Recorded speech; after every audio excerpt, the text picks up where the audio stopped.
Okay, it is 6:00 p.m. Let's call the meeting to order. Ms. Garcia, can we please have a roll call, please?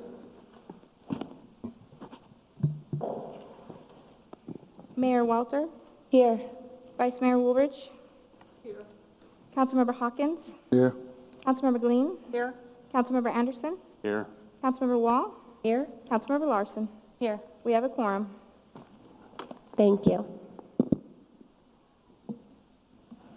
At this time, let's stand for a moment of silence, followed by the Pledge of Allegiance.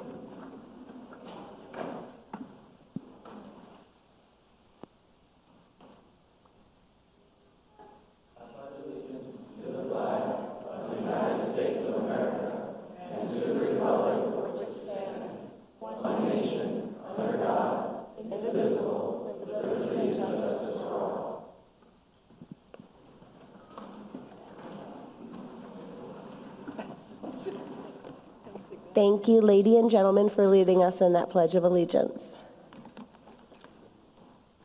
We will move into item number 5, which is call to the public. Call to the public for public comment on issues within the jurisdiction of the Town Council. Council rules limit public comment to 3 minutes. Individual council members may respond to criticism made by those commenting, may ask staff to review a matter raised, or may ask that a matter be put on a future agenda.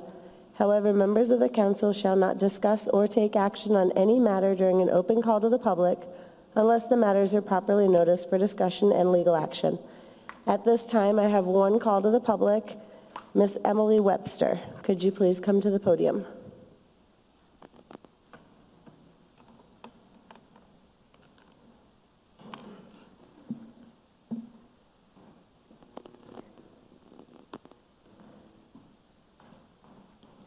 If it please the council, I asked to address a certain issue on the agenda for later. Yes, ma'am, we can call you up at that time. Okay, if I could do that, please. Okay, yes, ma'am. Thank you. You're welcome. Okay, we are going to move item 6B up in front of 6A, which is the proclamation of the youth enlisting in the armed forces. The proclamation supporting the Florence youth enlisting in the armed forces, whereas men and women join the military in part because of the benefits the military offers, but more importantly, they join the military and put their lives on the line so the rest of us might live in a safer, freer, more just world.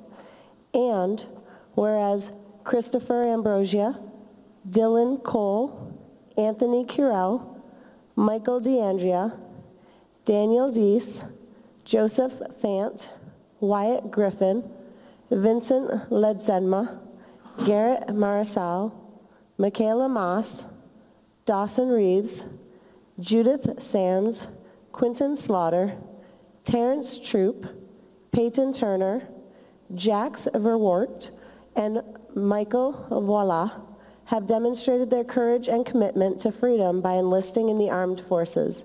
Each will take an oath to support and defend the Constitution of the United States against all enemies, foreign and domestic, and is ready to stand and defend our great country with honor, courage, and commitment so that we may enjoy the freedom afforded to each of us. And whereas our military personnel defend us in times of peace, times of war, and times of crisis, both natural and man-made, and render the highest service any American can offer, and is a guardian of freedom and the American way of life. And whereas we are profoundly grateful for this sacrifice that they have chosen to offer each of us, and because of their heroism, we are able to sleep soundly at night, knowing that they are valiantly guarding our freedom. And whereas we must also remain committed to support our men and women who have grown up in our community and are a part of our communal family in order to ensure that they have what they need in order to complete their missions wherever they may be. We must also commit to support the families they leave behind and to support them when they return home.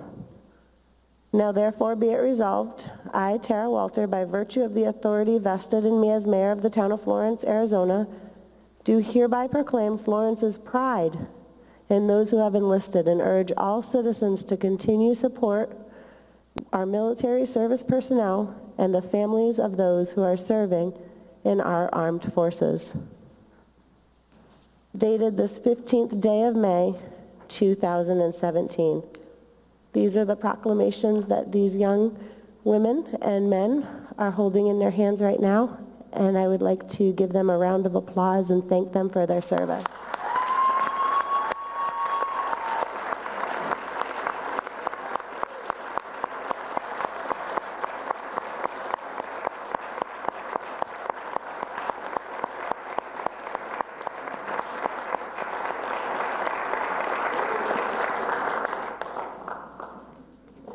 Now you'll notice the young lady on the right-hand side is holding the microphone. Each of these individuals are going to have an opportunity to introduce themselves and share a little bit about why they're enlisting and themselves. Hello, everyone. My name is Michaela Moss. I'm enlisting in the Air Force Reserves, and most of that is partially because I'd like to continue my schooling at CAC, and I'd also like to serve my country. Thank you. Hi everyone, my name is Peyton Turner, and I enlisted because I just like the benefits of after I get out and when I'm still in, everything in between. My name is Michael Viola. I enlisted to explore the world and get new experiences. I'm joining the Navy. My name is Michael DeAndre. I enlisted in the Arizona Army National Guard, and I enlisted because my brother is a really big impact in my life, and I just wanted to follow in his footsteps.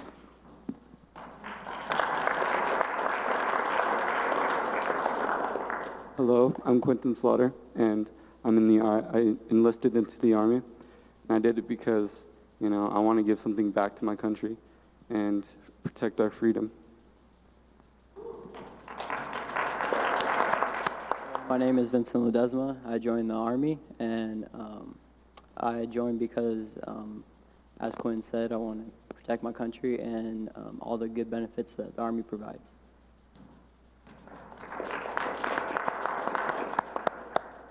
Hi guys, I'm Wyatt Griffin. I enlisted in the United States Army, mostly to further my education and to serve our country. My name is Daniel Dias. I am enlisting into the United States Air Force, and I am enlisting to use the benefits that I can get to help take care of my mother, and I am also joining in honor of my grandfather, who was also in the United States Air Force. My name is Garrett Martiscall. I joined the Army, and I joined to help out my country as best as I can. My name is Dawson Reeves, and I'm enlisting in the United States Marine Corps, and I am doing this in following my father's footsteps and a few other family members, and to be a better person that I can and serve my country. My name is Christopher Ambrosio. I have chosen to enlist in the Air Force to help further my education, serve my country, and pursue a career in aeronautical engineering.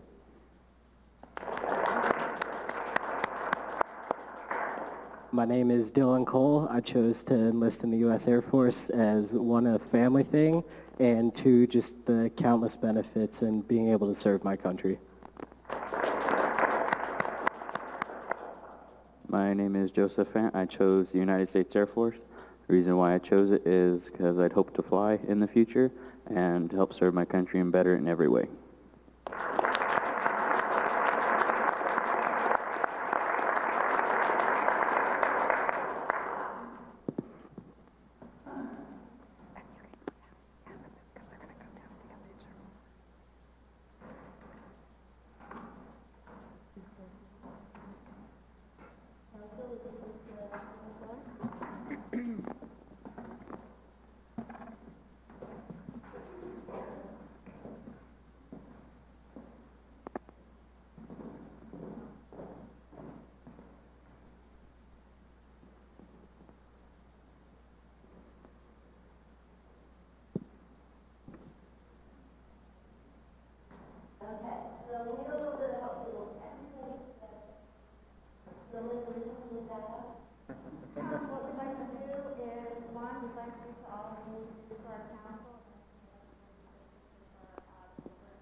I'm so sorry.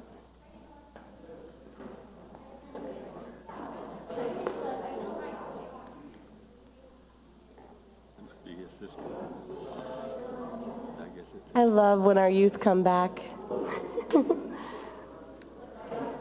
Okay, moving on to the agenda, we're going to loop back up to item 6A, which is the transfer of the liquor license for the Cocapelli Moon Saloon. This is a recommended motion/action. I'm going to have Ms. Lisa Garcia present the item. Mayor, this item tonight is for a public hearing. The clerk's office did receive a request from Matthew Ritter to do a personal transfer of a Series 6 liquor license to a Patricia Rose Pfeiffer. The town's clerk office did post it for 20 days, and we did not receive any information either for or against by the public.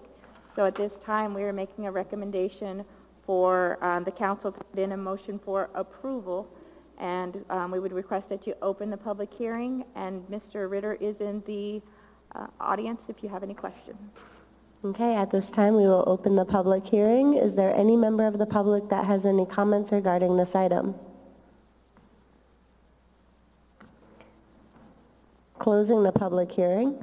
Are there any members of council that have any questions regarding this item? With that, we need a motion.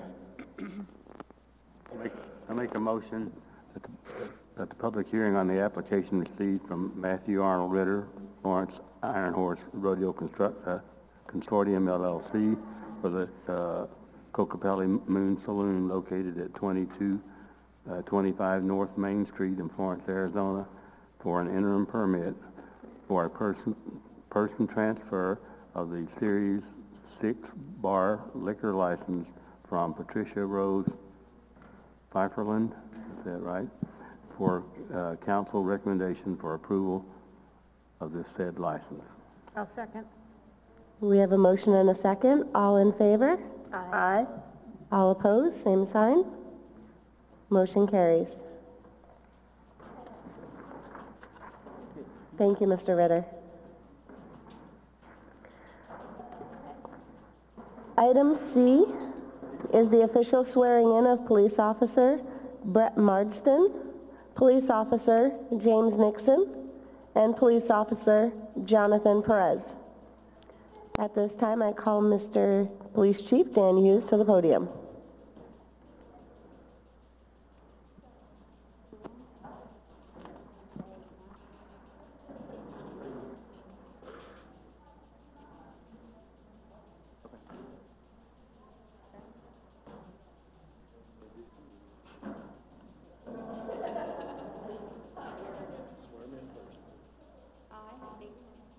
I, Jonathan Perez.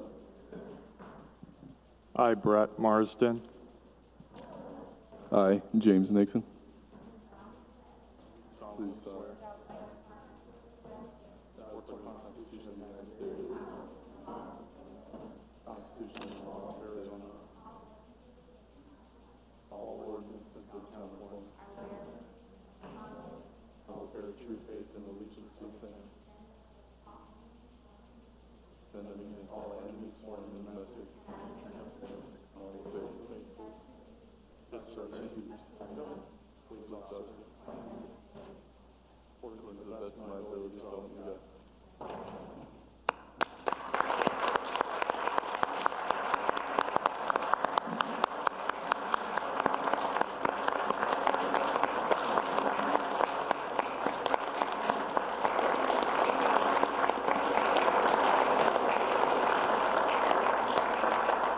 I'll give you a little background on each one of them.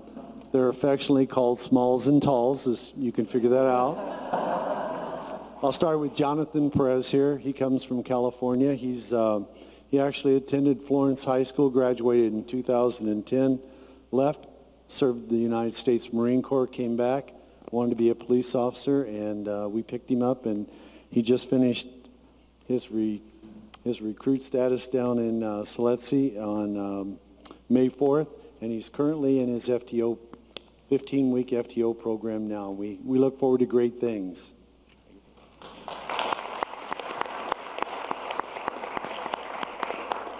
Brett's from California, and he currently lives in the Valley area. He actually is a lateral. He put himself through Chandler Gilbert Community College program and he worked as a recruit for Superior, so he comes to us. This is his first week, and he's going to go right into his FTO program next week, and we look forward to great things out of Brett.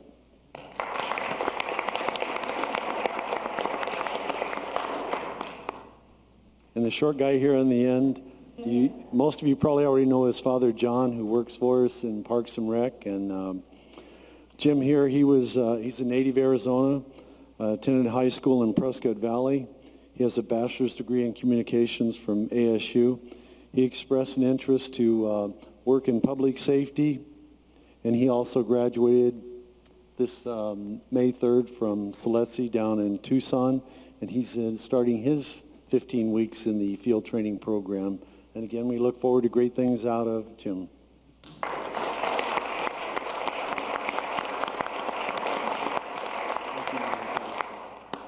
We look forward to great things from all three of them, and I think they'll serve our community well. And thank you for welcoming them to our community.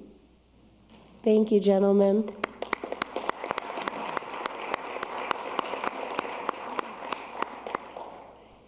And what a great week to have the swearing-in ceremony, because it is National Police Week as well, so congratulations.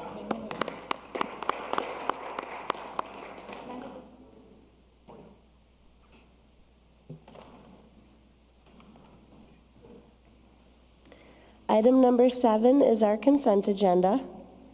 All items on the consent agenda will be handled by a single vote as part of the consent agenda unless a council member or a member of the public objects at the time the agenda item is called. Item A is approval to enter into a professional services agreement with PFM Asset Management LLC to provide financial advisement services for investments. Item B is the approval of the purchase of 37 desktop computers and 30 APC battery backup units from Insight Public Sector SLED in an amount not to exceed $27,324.42. Item C is approval of the letter of support for the planning assistance for rural Arizona grant application. Item D is approval of the April 3rd and April 17th, 2017 Town Council meeting minutes. Item E is receive and file the following board and commission minutes. March 9th, 2017, Arts and Culture Commission meetings. That is the consent agenda. Are there any members of the public or council that would like any item removed? With that, I need a motion. Make a motion to approve the consent agenda, items A, B, C, D, and E. Second. We have a motion and a second. All in favor? Aye. All opposed, same sign. Motion carries. Item number 8 is new business. A is the discussion, approval, disapproval to enter into a contract with Felix Construction Company for work at the North Florence wastewater treatment plant in an amount not to exceed $290,000 expiring on April 11th, 2018. Mr. Cristalis.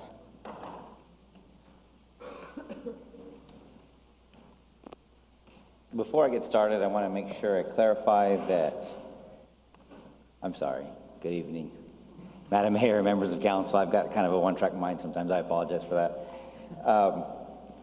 This is not just for the north plant, it is for the north and south plant. It should have probably been more clear. The JOC will be for both plants. Majority of the work being in the north plant, though.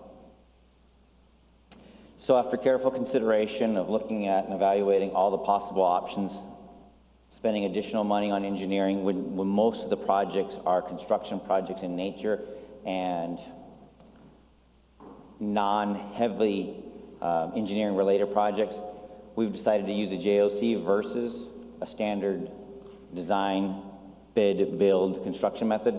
We thought we'd end up saving considerable money. This is a standard practice in several large cities, including at the city of Phoenix, which I worked on those type of JOCs in the private sector. It ends up saving the municipality significant dollars by not involving such heavy engineered projects that have to be bid.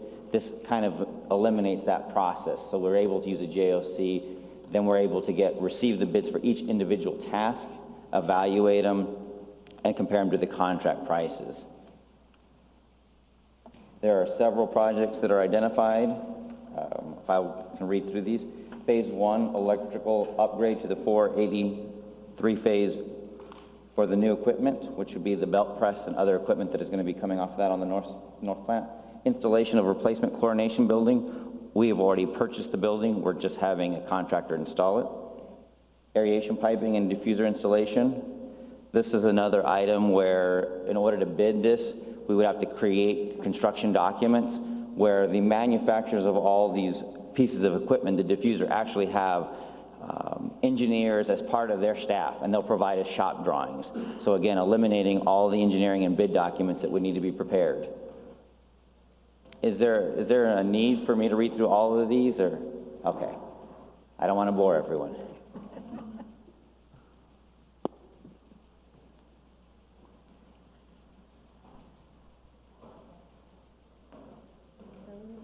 I wanted to clarify in my usual way.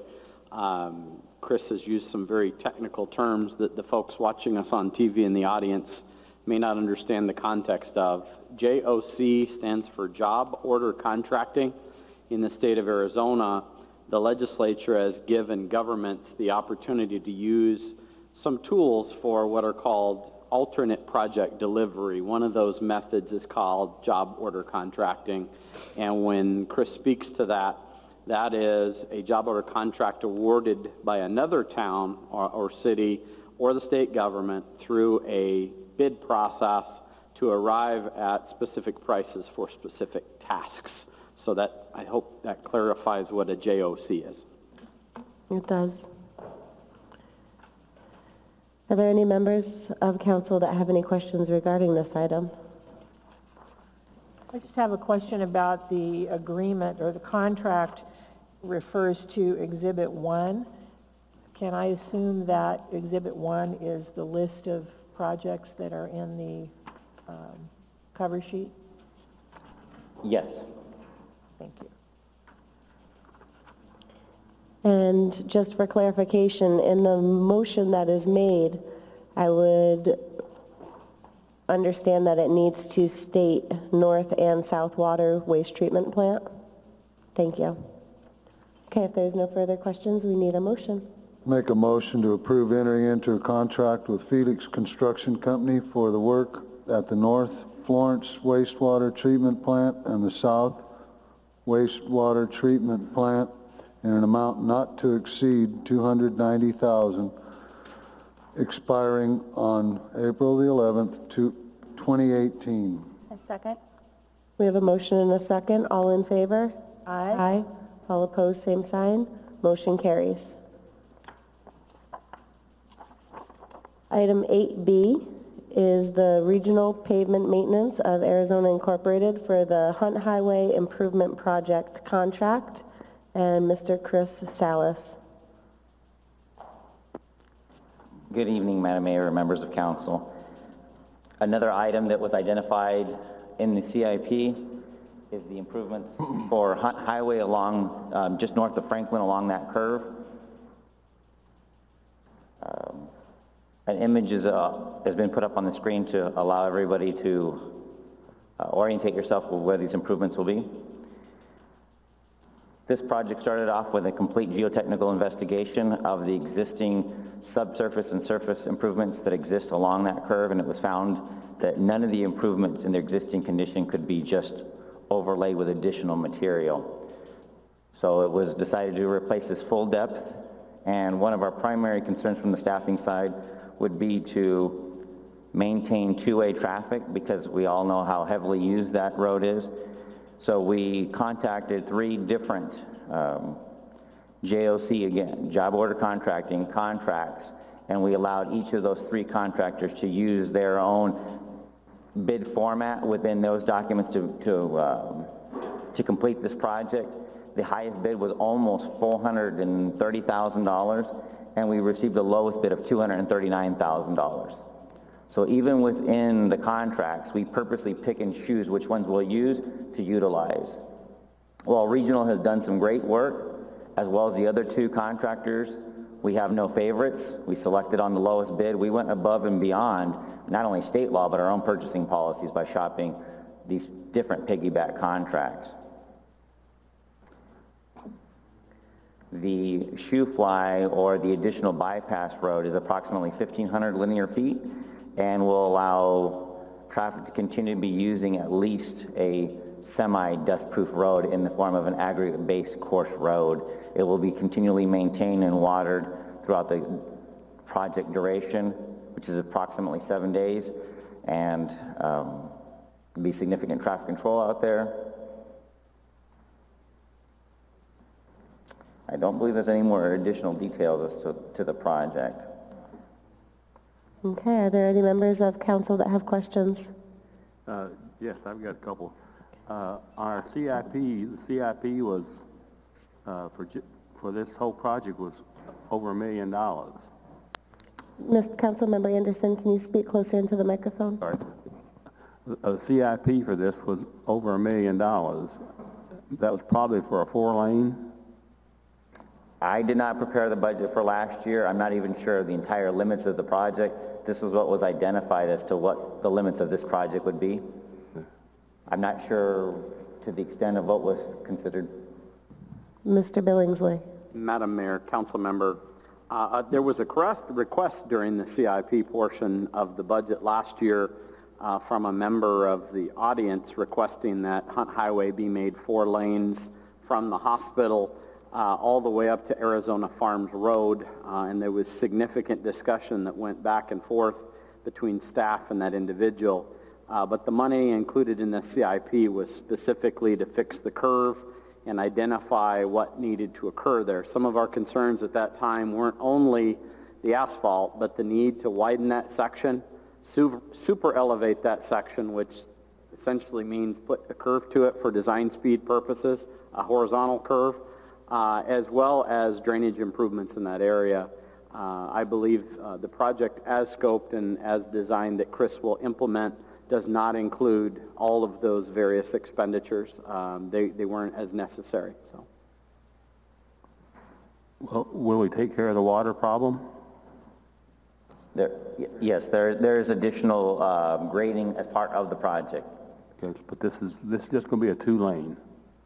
Yes, it's in kind. Okay. No widening as of today. That would be a much larger project that we would need to design and scope. Yeah, okay. I was making sure I understood it. Thank you. Now, when Councilmember Anderson just asked about the water and the grading, is the grading included in this cost? Yes. Okay, that was an excellent question. Thank you. There will be a future project, I believe, just south of there, those retention basins, that is not part of the scope of this project, and we're working on the developer, the right-of-way, the easements along there. We are aware that there's additional improvements that are outside of this project limits as well. Okay, thank you. With that, we need a motion. I'd like to make a motion to enter into a contract with Regional Pavement Maintenance of Arizona Incorporated for the Hunt Highway Improvement Project for the amount of $239,663.49 plus a 10% contingency of $23,966.35, making the not-to-exceed amount of $263,629.84 under Job Order Contract 2014-007 for the City of Buckeye. This project is identified as CIP Project Hunt Highway Improvement Project. I'll second. We have a motion and a second. All in favor? Aye. All opposed, same sign. Motion carries. Item 8C is discussion, approval, and disapproval to enter into a professional services contract with Wildan Financial Services for the completion of a utility rate study in an amount not to exceed $59,500. Mr. Jess Knutson. Mayor, Vice Mayor, members of the council, good evening. Before you this evening is for your consideration is a contract with Wildan Financial Services to conduct a utility rate study for the town of Florence. The last utility rate study was conducted back in 2012, and we've exhausted the life of that study. So now it's time for the town to consider the next 5 years for our rate study. The rate study will identify the operations the town has with regards to infrastructure, operational, and capital costs. And a rate structure will be created that will be used to pay for the cost of providing water and sewer services to the citizens of the town of Florence. This will affect all areas where the town provides that service, will not affect the Johnson Utilities rates whatsoever. As part of this process, the town put out a request for proposals, or an RFP. We received 4 proposals regarding this project. 2 were interviewed by a committee comprised of town staff. The proposals range between $55,000 and $100,000. Wildan Financial Services came in at $59,500, so towards the more comfortable portion of the range previously described. And with us this evening is Jolyn Rains. She will be part of the team that will be working with the town.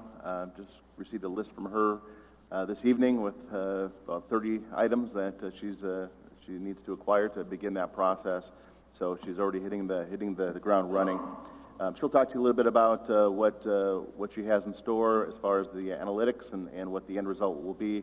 And we'll also talk to you just very briefly about the interactions that will take place. So we want to make sure that they're up front speaking to for staff, to the citizens, and and certainly to the town council with regards to direction on maybe some water conservation issues or any type of things that the council might feel that's important to be discussed as part of this rate analysis. So with that, I will turn the microphone over to Mrs. Rain.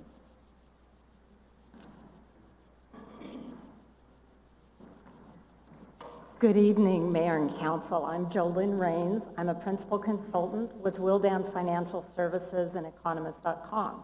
I was pleased in 2009 and 2012 to work with the town on the water wastewater rate studies, and then in 2013 working with the town again on the sanitation study. So we're very pleased to be here tonight, to be back hoping to work with the town of Florence again and the staff, and that our contract is being considered.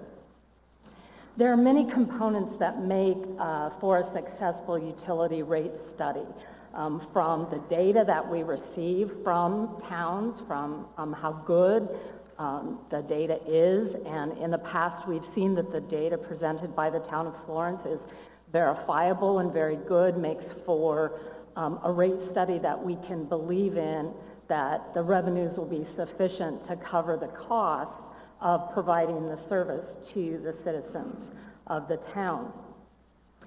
We like to, equally important to the data is the communication that happens, whether that's assumptions that are made, whether that's goals, different outcomes that different groups are looking to obtain. So it'll be very important to us and our team that we meet with you, the council members. We'll meet extensively with staff. We will expect that you ask us questions, and in turn, we will be asking all of you questions as well, so that we're on the same page. Part of our proposal also is that we'll be meeting with the Utility Rate Committee, and we'll be involved in the public process as well. So if you have any questions, I would be happy to give you my best answer, and if not, we look forward to our contract being approved. And as just said, we have a request for information already prepared, pending approval of the contract, as well as a first meeting that would be scheduled with staff on June 7th. So any questions? Thank you. Members of council, do you have any questions? No, I just have a comment.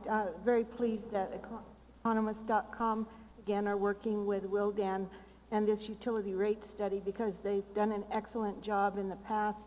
Very thorough, analytical, a great company to work with, so very pleased.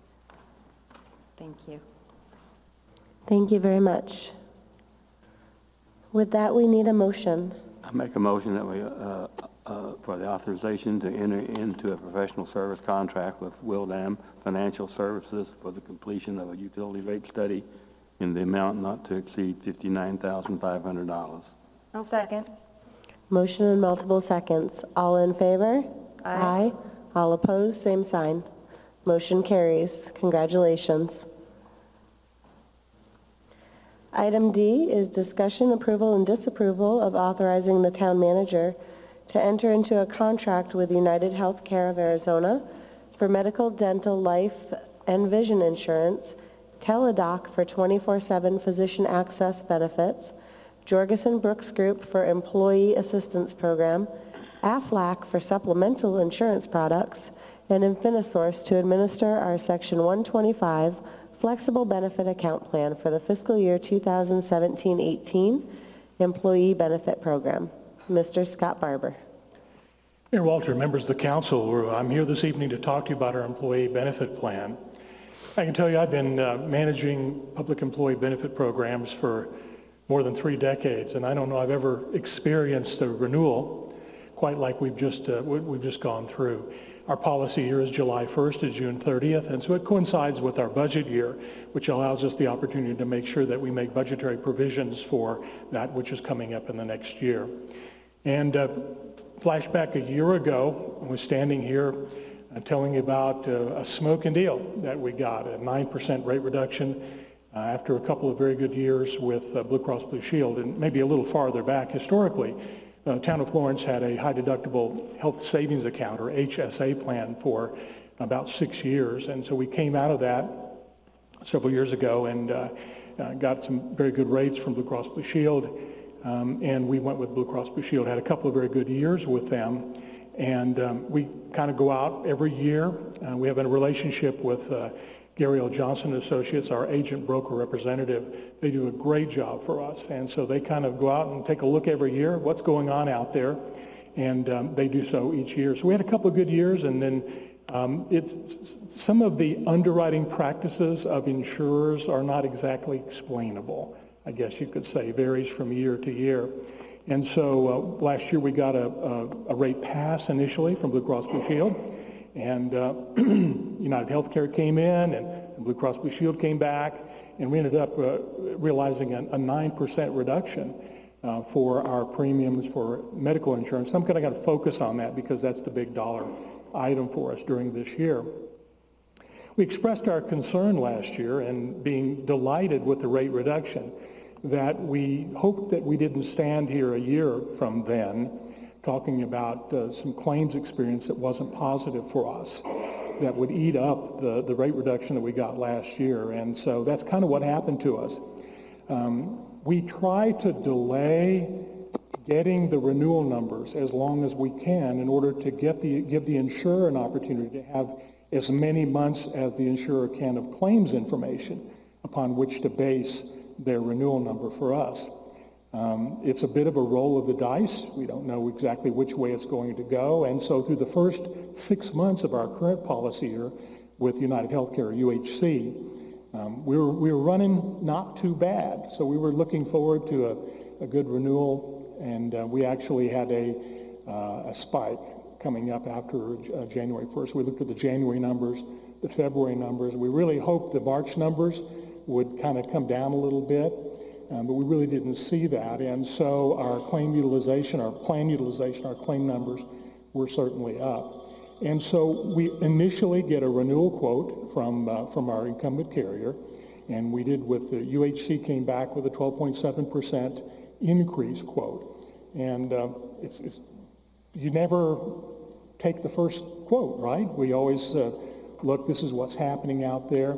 And I might add that there's never been a time where the whole health insurance thing is more complex.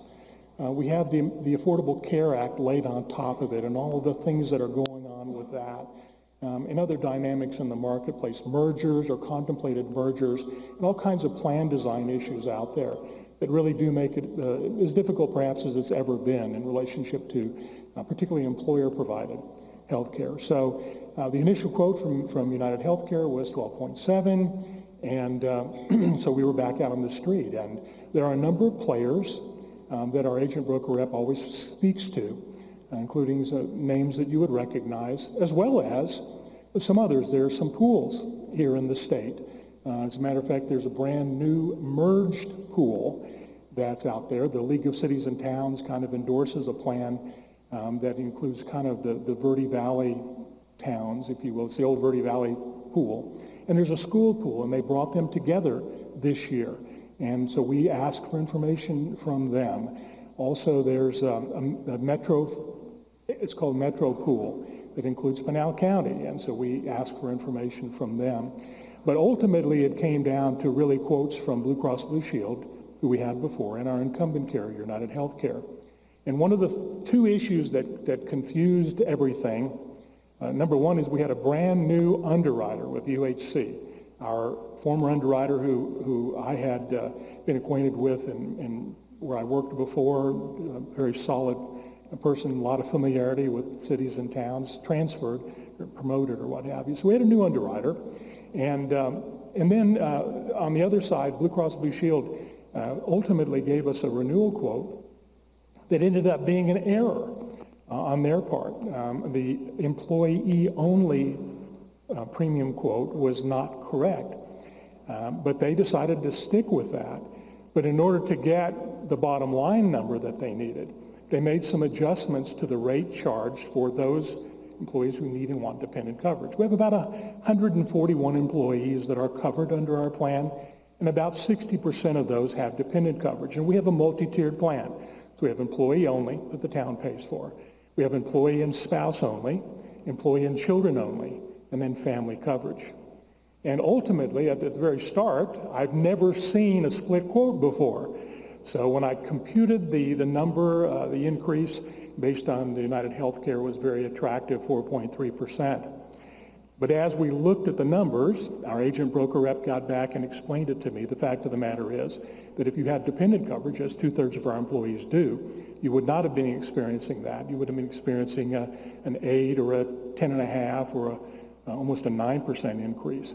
And so what that meant is that the cost to the town was a little bit lower, but the cost to the employee with dependent coverage was a little bit higher. Overlaid on top of that was a very late call from United Healthcare underwriter to our agent broker representative, Eric Johnson. What's it going to take to keep the business? And so as we moved to the 11th hour, so to speak, making sure that we had adequate preparation to bring our recommendation to you all for your consideration and to do our open enrollment meetings we have every year, it was really kind of beyond the 11th hour, but you can't ever turn down, right, the last and best offer. And so ultimately, even after a week ago Friday, we'd issued our employee newsletter advising our employees that we were likely going back to Blue Cross Blue Shield.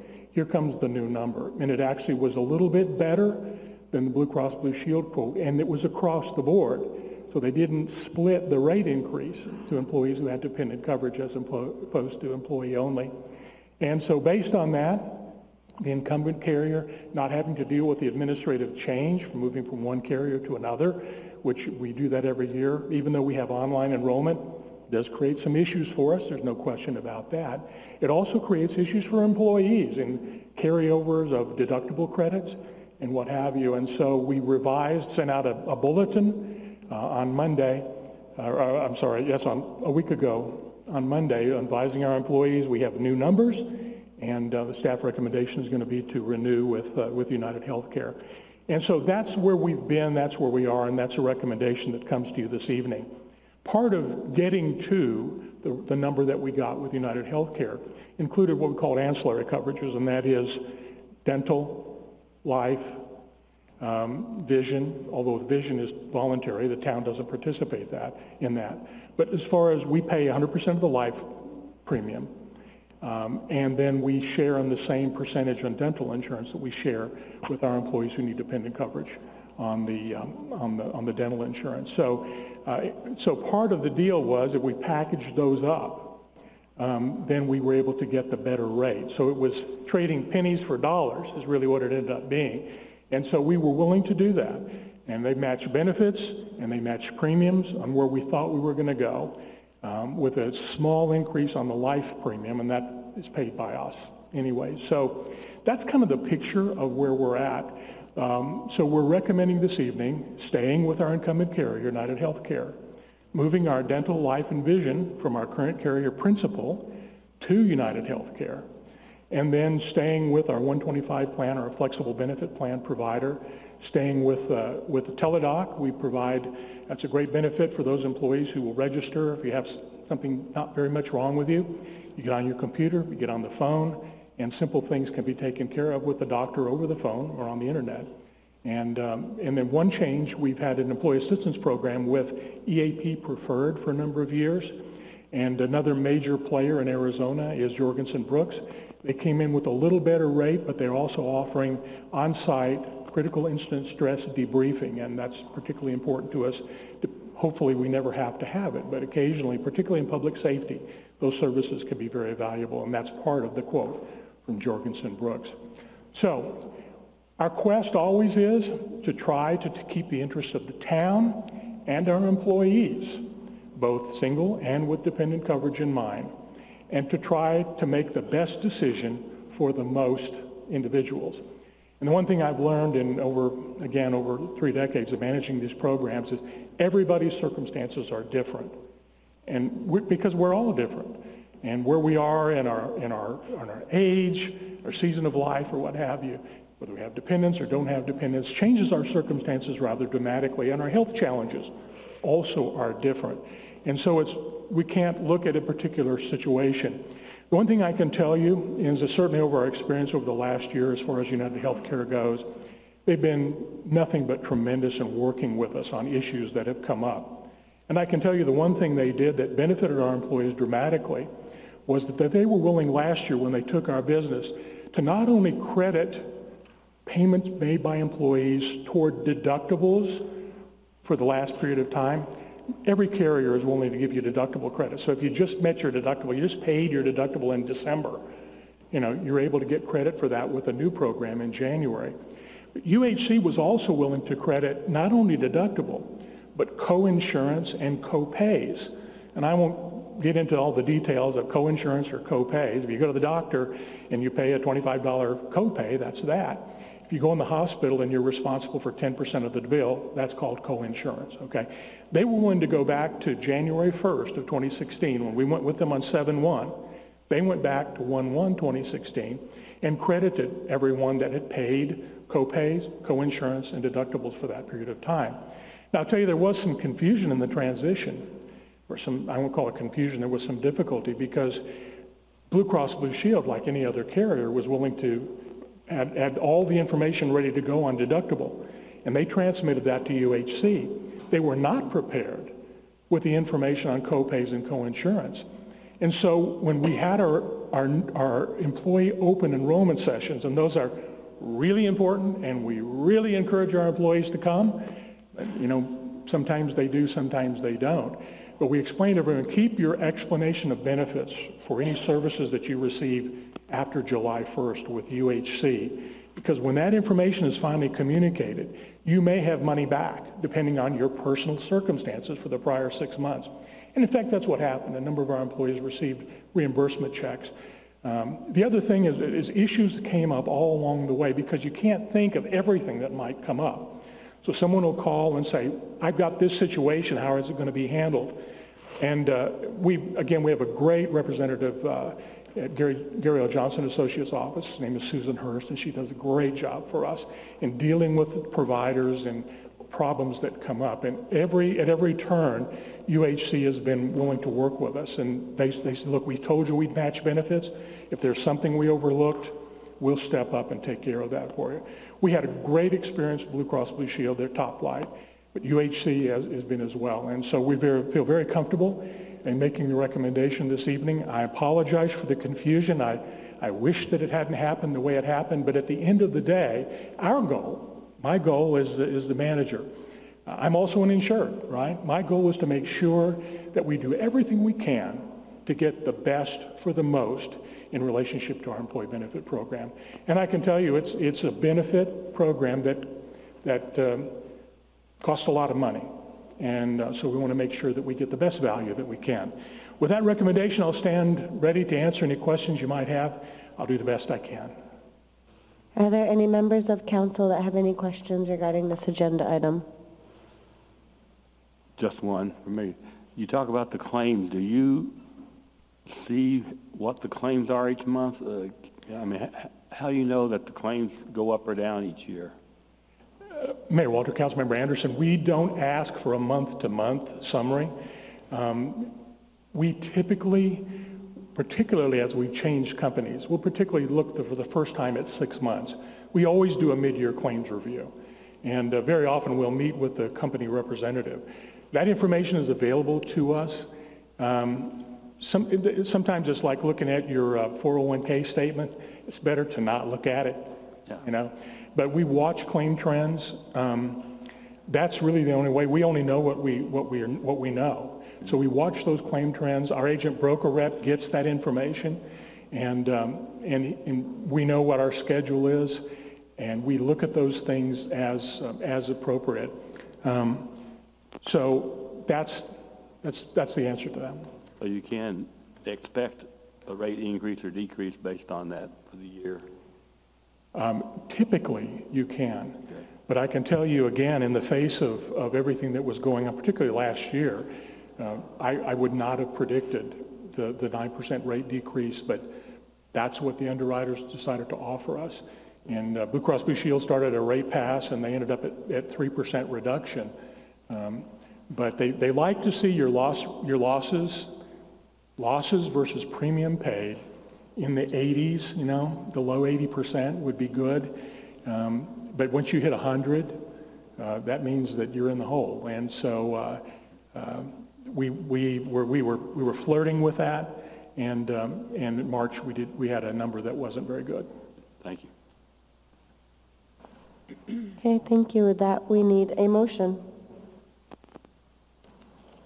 I'll make a motion to approve the fiscal year 2017-2018 Employee Benefit Program, United Healthcare of Arizona for medical, dental, life insurance, Teladoc for 24/7 physician access benefits, Jorgensen Brooks Group for Employee Assistance Program, AFLAC for supplemental insurance products, and Infinisource to administer our Section 125 flexible benefit account plan. I'll second. We have a motion and a second. All in favor? Aye. All opposed, same sign. Motion carries. Thank you. Item E is ratification of the expenditure with Cactus Asphalt for polymer modified asphalt paving, increasing the original contract by $10,294.62 to raise the approval amount from $481,334.56 to $491,629.18. Chris Salas. Good evening, Madam Mayor, members of council. My first 2 days on the job were a whirlwind. I literally was driven around by town manager to every single area, every single part of our infrastructure, and including all of our, I guess, less traveled roads that aren't part of necessarily the core. Butte was in clear disrepair, and it was something that kind of stuck out in my mind and said if we could find some dollars somewhere in this fiscal year to repair that road, and we'd monitor that road. After the last rainstorms, it was very evident if we didn't do any additional repairs that we would be essentially blading that road back to a gravel road. It was falling apart so fast that we were looking at doing approximately 75 pothole repairs a day. And so it was, we updated a cost estimate for this road. It was extremely close. The final application required a little bit more binder than originally was anticipated. And after speaking to the finance director and sitting town manager, Lisa, during Brent's, I guess, trip, a decision was made to go ahead and make the repairs now before we ended up spending 3, 4, 5, 6, 7 times the amount to finish that road later at a different date and or repair that damage. And so this is only for that additional overage on that contract. Okay, thank you very much. Are there any members of council that have questions? With that, we need a motion. I'll make a motion to approve ratification of the expenditure with Cactus Asphalt for polymer modified asphalt paving, increasing the original contract by $10,294.62 to raise the approval amount from $481,334.56 to $491,629.18. Second. All in favor? Aye. All opposed, same sign. Motion carries. Thank you.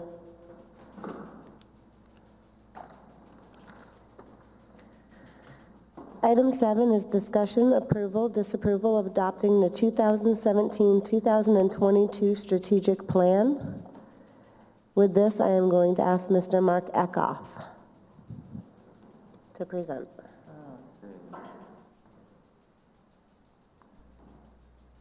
There we go. Good evening, Mayor and Council. Wonderful to be here tonight. I feel like we reached the finish line here on this project.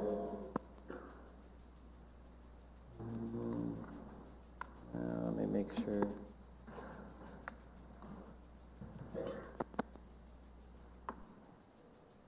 Okay. We are here tonight to present to you what we hope is the final draft on the strategic plan, and if it's adopted, we'll take the draft off of there, clean it up a little bit, and go ahead and share that with the public, get it posted on our website, etc. So we're really excited. Started talking about doing the strategic plan a long time ago, but then it really kind of came to a head after our last town manager left. We said, you know, for the next town manager, we'd really love to kick off this process, and that'll help the management team, the town manager, it'll help mayor and council, it'll help everyone. So we've gone through all these steps, and I keep coming back here showing you all the steps, and we've been adding check marks, and finally we're down to the end. So I won't bore you by reading every single one of those, but you see the last item there is adoption of the strategic plan with what we call an implementation plan. So I will note, though, on this a couple of the highlights here. One is one of the smartest things that we did is hire Carolee Cox to help facilitate this project, and she's going to come up here in a little bit as well. I know she wants to say a few words. But a great asset to the team in getting the public comment and getting the folks engaged when we've had meetings and we've done interviews and surveys. Also, a wonderful thing that the council actually had this idea, thank you so much, of coming up with a citizens advisory group, and just a fantastic group that we worked with, a real strong core team of folks. And we ended up having a lot more meetings than we ever envisioned that we would have, but it actually ended up being fun, and we built some very strong relationships through that process. And I've shared this plan with them throughout, and they are happy with where we're at today, and very excited to see this go forward. So I thank them so much for their commitment to this process. And at the retreat that we had, as you know, we also said as we're doing this process, it would be a good time to revisit the vision statement. So this is very similar to the vision statement that was in the general plan, but a little bit more refined and more brief. So Florence provides a safe, diverse, family-friendly community in which to live, work, and play. Florence strives for economic and environmental sustainability while protecting and promoting its unique history and culture. So through our process, which the last big process that we had was the retreat, your retreat, Mayor and Council, and these 5 priority areas were identified, and they're not in any particular order except for alphabetical, of course. Community vitality, economic prosperity, leadership and governance, partnership and relationships, and transportation and infrastructure. And I'm seeing on that last one, tonight already, you see that we're going forward because transportation and infrastructure is so critical. And you said that it was, the stakeholders, everyone we talked to, it was really important to get on top of the infrastructure. So already you're seeing that direction taking place. You also, Mayor and Council, noted that it was really important that we talk about marketing, that there would be marketing and communication be addressed throughout the plan. And you'll see in the implementation plan that there are elements throughout there where this is really a big part of this process. So the implementation plan comes after the formal strategic plan, identifies the 5 priority areas. Within each priority area, there's multiple objectives. And then under the objectives, there are tasks. And there are short-term tasks, there's midterm tasks, and there's long-term tasks. What we really have now is a clear roadmap. So you knew what the priorities were, and you knew some of the objectives you wanted to achieve, but you have a clear roadmap on how they can be achieved and when they can be achieved. And we have what we call the low-lying fruit, the things that can be tackled in the next 6 months to one year. And a lot of those, quite frankly, are items that aren't going to be budget intensive, because we know that we're going into a year that might be a little restrictive in that way. But there's a lot of stuff that we can get accomplished nevertheless. There's a lot of stuff that we can prepare to get accomplished in the midterm. And then there's some items out there that are longer term. And those are all spelled out in the plan. And then the plan itself coincides with kind of that last term of task. It's really a 5-year plan. So you're not only going to revisit the plan and the implementation plan on a regular basis, but in 5 years, hopefully, you'll come back and update the plan entirely, if not sooner. So the steps which I alluded to before, if the plan is approved, we'll make any final edits to polish up the plan, prepare the hard copies of the plan for distribution, get it on our website, make sure that it's communicated with the public. And then there's ongoing implementation and monitoring. And that means, as we talked about before, your RCAs, when you see them now, are going to note where are you addressing a strategic plan priority in your motion, in your item that's going for approval. When you're looking at the budget, operational budget or capital budget, how is that money associated with the goals that you want to achieve here with the plan? And it's going to be a process of keep referring back to the plan and updating. So, and I wanted to put, really the next steps. I mean, I think really Mayor and Council, I think it's a time to celebrate this accomplishment and say, it was a good process. About 14 months ago we started this, and I didn't envision that it would take quite so long, but I think it really, the project kind of grew wings as we got into it, and we got a lot of engagement. And like I said, the Citizens Advisory Group really added a lot of depth to the process. So with that, I'm very excited to present this to you for a motion for approval, if you should be so inclined. Oh, and Kara Lee Cox, please. I want to have her add to the presentation before there's a motion. I thought you were going to make me wait for all that suspense if they were going to approve it or not. Good evening, Mayor Walter and Council. I appreciate the opportunity to be here again this evening. Mark did allude to the fact that this took a little longer than I think any of us anticipated, but I think it has been well worth it. I do want to let you know what a wonderful experience it's been to be here in Florence, and to also let you know how, from my professional experience, I think that this somewhat unique approach to strategic planning for the council really has paid off. And the involvement and the contributions that were made by the Citizens Advisory Group, by department heads and staff, the direct involvement from them, and then under your leadership, and what I thought was a very productive day at our retreat, I think we have come up with a plan in which everybody has buy-in. And I think that's really, really important. I'm really excited about how that's going to move forward. I also want to recognize Mike Chappelle here from the Citizens Advisory Group. He's our lone rep, okay? And we really do appreciate them.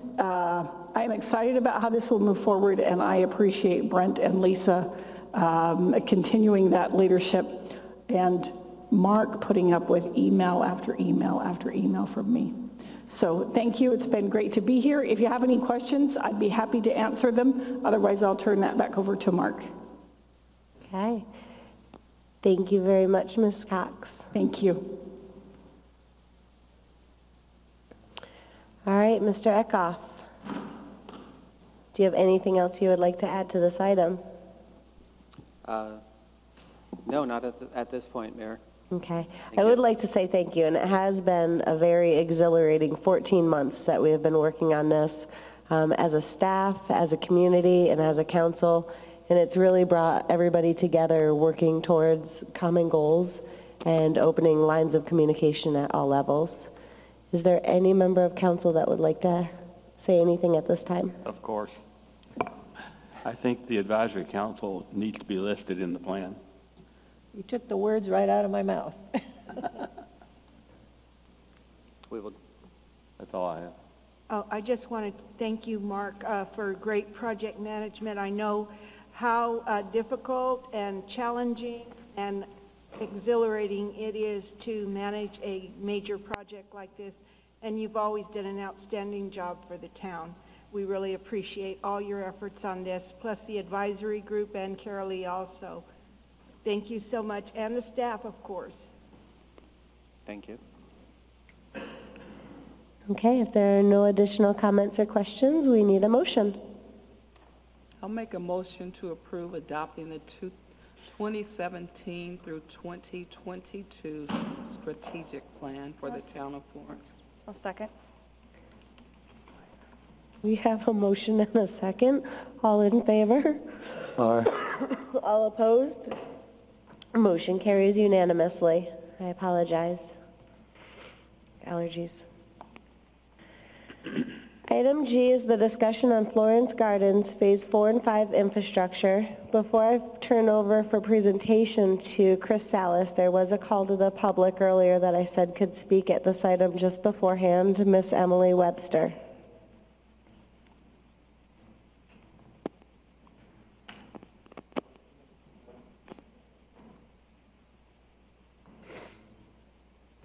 Good evening, Madam Mayor and members of the council.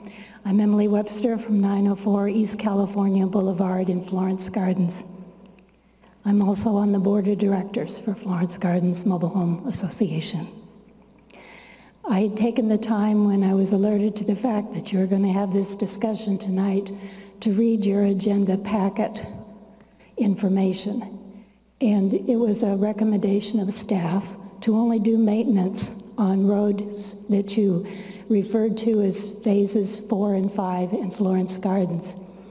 I'm wondering what exactly that means. I believe it means units D and E and perhaps part of unit F, but I'm not sure. We had received information in the fall when some of the town employees came to the association to give brief informational meetings as to what might be evolving. And as I read this now, I understand budget constraints. It's been at least 30 years that these roads have been accepted as part of the town of Florence. In D and E, in the history provided in the article that you have in your agenda packet, nothing other than patching holes in the pavement has been done for those two units. The subsurface is not good. It was adequately described as being they put a pavement on top of something that didn't appear to be worked well. It says in there that you would probably have inverted crown profile for the road, and I understand that. And it says there will be places where there will be curb and gutter to, I assume, direct the water, which would be the concern for us. When you did phases 1, 2, and 3 in units A, B, and C, it was to stop the flooding that was taking place because of the direction of the water coming off the hill and going into Caliente and the lower part of Florence Gardens. So that was important, and we thank you that it was done. But we also look at these last two remaining phases, wonder what it will comprise. I understand about the improvement district information you put in there, but it seems to be a little bit bigger project than asking us alone to do all the financing of that. So I am curious as to the process, how it works.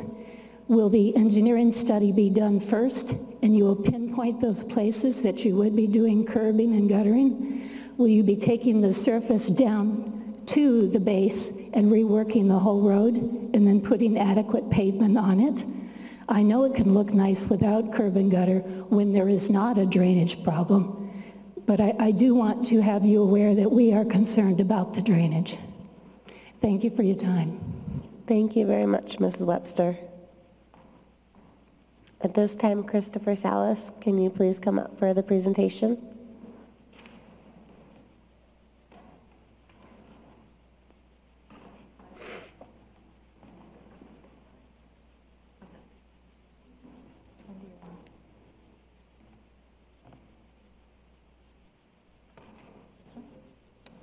And then the other one is where?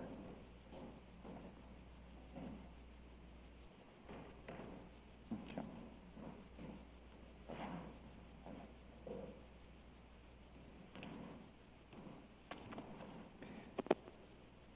Good evening, Madam Mayor and members of council.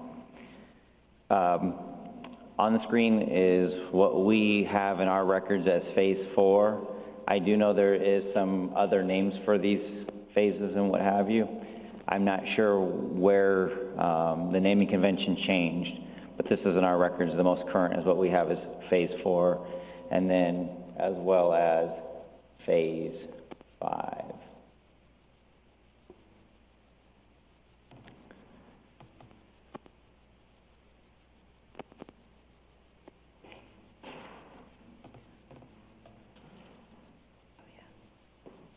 Well, not directly addressing the comments that were just read into the record. I think that they're good questions that we probably should start with. The very first part we did start with was, again, a full geotechnical investigation that was done prior to the design of this project to determine, first off, the order of magnitude costs. In areas that are only functioning as residential streets, there will be a 2.5 inch over 6 inch aggregate base course structural section. So that's 2.5 inches of asphalt over 6 inches of aggregate base course. In areas where apparently there's higher volumes of traffic on like Florence Boulevard, that will be increased to 4.5 inches of asphalt. This will not be a chip seal road project that currently exists, but will be improved to a full asphalt section. The second part of the project under design was a full drainage analysis as well as a 60% plan submittal. I have been tonight in the process of reviewing the 60% plan submittal. I met with the engineers previously to go over all the drainage concerns and to make sure that the inverted crowns would suffice. The original design of the project is a is a inverted crown road. Where curb and gutter is needed, it will be applied and is shown on the plan set. Where Florence Boulevard currently has curb and gutter, it will remain. In areas where the drainage exceeds or cannot be contained within the roadway prism and within the town's right-of-way, curb and gutter will be applied. I do believe there's only a few sections where that will be applied. It's very limited. There is a plan, just like we did for Florence Heights, there is a planned public outreach meeting that should be scheduled in the next couple of weeks. Once again, like we did for Florence Heights, we'll be doing that for all of our projects. It's not far away that we'll be doing that same public outreach for our First Street project. Again, communication was mentioned in our strategic plan. I believe during the strategic plan I made mention that Public Works will definitely take onus on that and do a better job. So through the research, what we found out was the original design of the roads were an inverted crown chip seal road that did not have any type of concrete valley gutter, which would be needed for longevity. The town, through its analysis, determined that a paved section with concrete valley gutters will contain the drainage and will be made available, again, and we'll discuss that in the public outreach. And the plans will be available for viewing at that public outreach. We'll produce several 11 by 17 sets, as well as a full 24 by 36 for the public outreach, make that available. It's a standard practice, at least where again, in the city of Phoenix, we'll be doing the same thing from now on. The town of Florence. We'll make sure that we reach out. They usually wait till 100% design is done. I think that's a little bit strange. we'll be trying to do our public outreach at the 60 or the 90% plans, depending on the complexity of the project and the level of involvement needed for public outreach. One of the reasons for public outreach, though, is to make sure that our residents know and understand not just the improvements, but when they will occur. It's just our way of letting people know in the future, during these months, is when our targeted time is for construction. Do you have an estimate of when the targeted time of construction would take place? For this project, as we are at the 60% submittal, I'd like to believe in the first quarter, but it'll be the first half of the year of fiscal 17-18. Okay. All right. Council, are there any other questions? You know, when you say the first quarter, 17-18, you're talking about July to September? July through September of this year? That's the target. We were thinking along the lines of, August, September. We just received the 60% plans. Like I said, we'll have comments on those plans, and we'll move forward to a 90% submittal and then 100% sealed submittal. Okay, so that's only a few months away, which is beneficial, as well as the roads. Snowbirds won't typically be there and driving. That is a goal. I mean, we're expediting the project as fast as we can. Like I said, we just received those plans and we're in the process of reviewing them. Okay. Will you have a public forum in Florence Gardens as well as Town Hall? Is that something that we could arrange? Well, we would only hold one, but instead of holding it at the library, it's possible we could hold it there as well. Okay, let's make that arrangement. I see a few head nods in the back. If we could hold it at Florence Gardens, I think that would be more convenient. First, I just want to say thank you for your communication and for stepping up and owning that was something that needed to be handled, and we appreciate everything, all the work that you put into this, as well as making sure that our residents are informed. So thank you. I believe the Budget Committee had a question for me. I'm just tossing the softball. Budget Committee. Well, the Budget Committee had a question as in regards to the cost to do the curb and gutters in that area. That's okay. Are you pulling out a check? The linear center line footage for the two parcels, I separated them out, or the two, I guess. Yeah, I believe it's phases 4 and 5. 241,200 for the phase 5 and 247,500 would be approximately $488,000 to include curb and gutter that would not serve a purpose for the drainage conveyance. Thank you. Okay. Thank you very much. And that was an informational session only. So thank you, Mr. Christopher Salas. Item number 9 is going to be removed, the legislative report. Since the session has ended, there are no additional updates that are necessary at this time. Item number 10 is the town manager's report. Madam Mayor, members of council, I have a few items for this evening, but I wanted to start off by recognizing Miss Rose Bebris, who has been our library director for 12 years, is that correct? Who is moving back to New Hampshire. And we're sad to see Rose go, but if I recall, next week is your last week. So this would be your final council meeting. So I think I would ask everybody to join me in giving you a round of applause for your commitment to the town.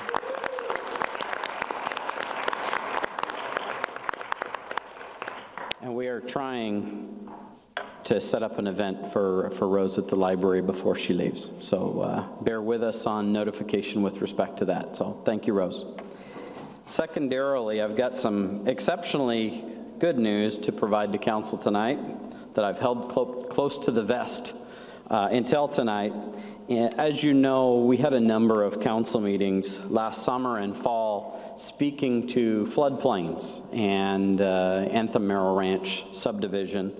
To give those folks watching on TV and in the audience today a little bit of background, there was a determination that was made in last summer regarding potential residential lots, some of which that were occupied, that could be in the floodplain, at least not from a practical perspective in that the engineering was completed to remove these properties out of the floodplain, but that it was not recognized by FEMA that these properties were out of the floodplain.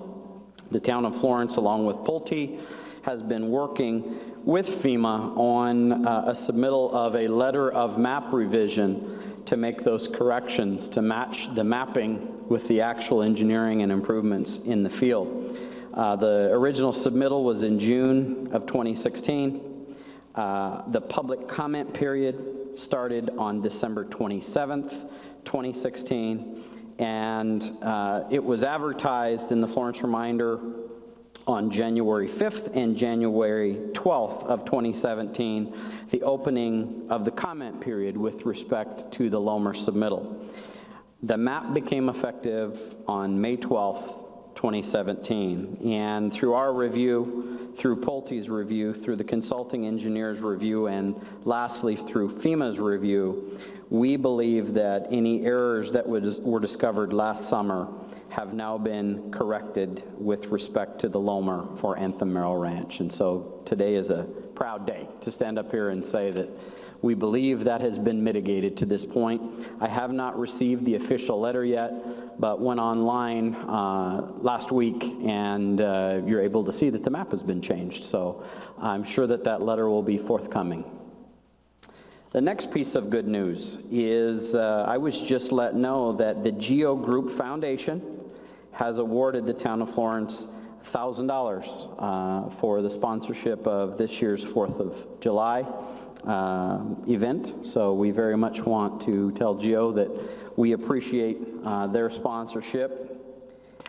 And lastly, I was just made aware last week from Chief Strayer that we have received another scholarship from Avangrid Community Sponsorship application for $1,500 again this year. So we want to thank them for Avangrid's Renewables for their sponsorship of our programs with the fire department, including our smoke detector grant. So that's all I had for you this evening.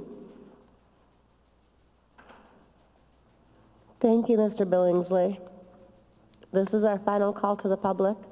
Are there any members of public that would like to speak at this time? Please come to the podium. Larry Collard, Florence Gardens. Everybody abandoned me. I'm here alone, so feel sorry for me. When phases 1 through 5 were laid out for Florence Gardens and phases 1, 2, and 3 were completed something like 7 years ago, I find it hard. I'm not a water control engineer, and I'm not going to pretend to be, but I find it hard to believe that all those sections that were in phase 1, 2, and 3, the curbs and gutters were put in, and I find it hard to believe they were all for water control, because that would imply every foot of every street they did was prone to, water problems. That isn't the case. So those of us who live in phases 4 and 5 are concerned, obviously, with water control issues if they're there when the engineering is done. But we're also concerned, and I know it sounds strange perhaps to those of you who all have curbs and gutters on your nice little streets, but the aesthetics are important as well. The other 3 phases are done, and those of us who live in 4 and 5, if they're not done the same way, are going to look like south of the tracks, and we're not too happy about that. We really aren't too happy about it, and I hope you share my concern. We understand the problem with the HERF funds and all that, you know, but it's been 7 years, something like that, 6 or 7 years. And it's been stalled for a long time. And it's true, the pavement's pretty bad news. You can't patch it anymore. They come out and try, but there's no base to hold the patch. Right, Chris? They just don't hold. I mean, there's nothing there to hold the patch.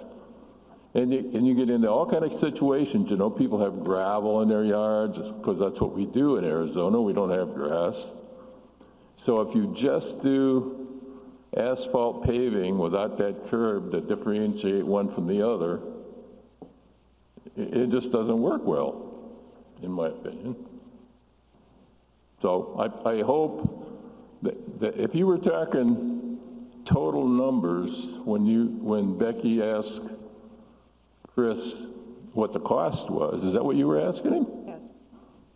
Well, that isn't very much money for phases 4 and 5, not really. Not when you think about what you're putting into the budget to fight Florence copper. I know you don't like to hear that, but it's true. We'd like to see our streets done the same way the other 3 phases were, so that when we go to sell our houses, the valuation is just as good as the people across the street. Does that make sense? I hope. Anyways, I'll shut up, but I hope that when we engineer these 2 projects, phase 4 and phase 5, that we consider what I just said, because some of us are not going to be terribly happy if you don't. Thank you for listening. Are there any other members of public that have anything to say at this time? Okay, moving on to call to the council. Councilmember Larson. I just wanted to speak to Rose's departure. When I moved here, I would take my children to the library, and that was where I met a lot of fellow moms and really grew to connect to this community. So I know I saw your face very often there from the time I moved here. So I just wanted to say thank you for always being so welcoming and so kind, and the town of Florence is better because you're here. So we thank you very much for your time and dedication, and wish you the best in your future. And that's all I have for tonight. Thank you. Councilmember Wall. I would echo what Kristen just said. We're going to miss you, and thank you very much for your many years of service. Councilmember Anderson. I certainly want to thank Rose for her dedication to the town and what she's given us. She actually gave us a new library, so appreciate that. But also I want to make a correction on something that I reported on from the water augmentation. I had had some misinformation about who all was paying what. I was originally told there was only 2 towns paying into that, which was incorrect. There's 4 towns: Maricopa, Eloy, Casa Grande, and Florence. Each pay $20,000 a year. The Pinal County pays in $10,000, and 2 of the water companies pay in $10,000 each, and that adds up to the $110,000 income that they get. So I'm not saying that we should pay the $20,000. I'm just trying to clarify that I didn't report that correctly because I didn't have the right information. But I just want to also say this was one outstanding meeting tonight, wasn't it? I wish we had these kind of meetings every 2 weeks. And I want to thank all the people who were here, participated tonight. This is makes me so proud to be a council member for Florence. Thank you, Councilmember Anderson. Councilmember Galeen. Yes, I just also want to echo how sad I am. Both Mark and Rose are leaving the town's employ.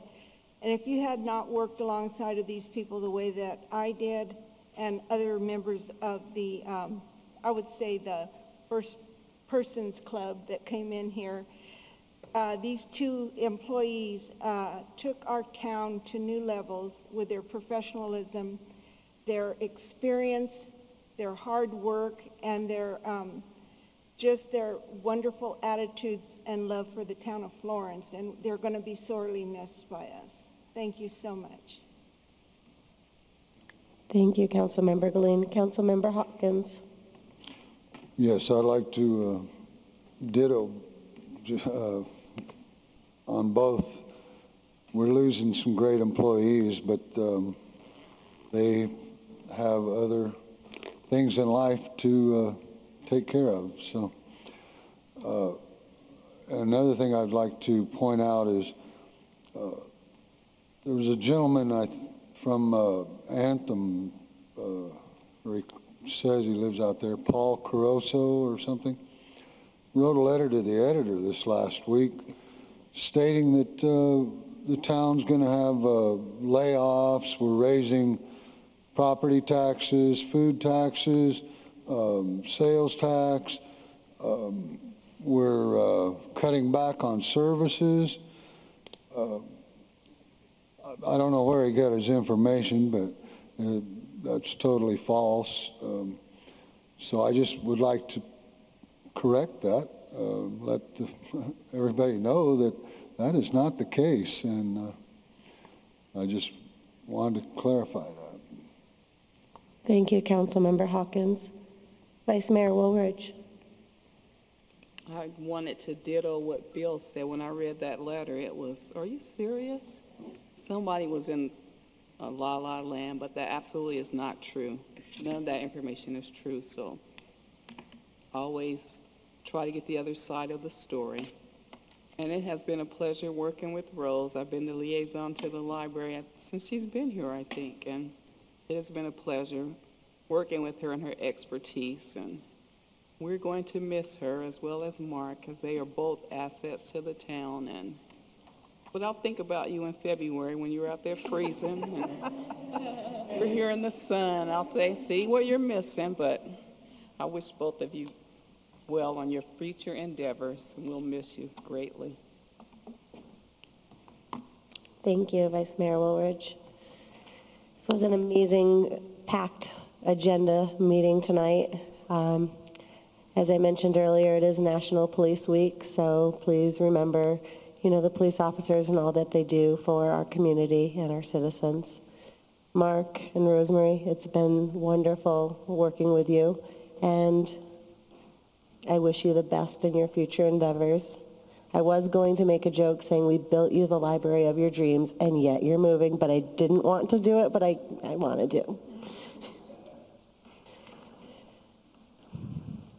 Above all, our young men and women who are going to serve our country, I'm very proud that they're making that commitment and they're serving Florence. I wish them the best, and that they come home and do proud for themselves, their family, and our town. With that, we are going to be making a motion to go into executive session. We will adjourn after the executive session from the chambers. So I need a motion at this time. I'll make a motion to adjourn to executive session. Second. All in favor? Aye. Aye. All opposed, same sign. Motion carries.